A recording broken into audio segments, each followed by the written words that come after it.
Guys আসসালামু আলাইকুম। আজকে একটা কাঁঠাল আনছিলাম। কাঁঠালের ভিতরের কোষগুলো অনেক সুন্দর। আমি আপনাদের দেখানোর চেষ্টা করি একটু, আপনারা সম্পূর্ণ ভিডিওটি কন্টিনিউ করেন।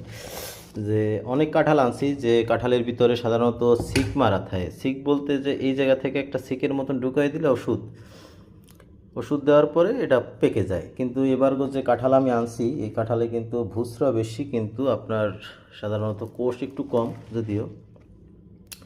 প্রিয় বন্ধুরা, আপনারা দেখুন যে কতটা সুন্দর আর কত বড় বড় কোষ।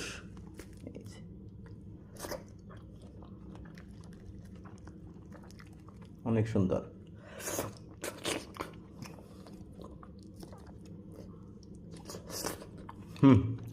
আমার টেস্ট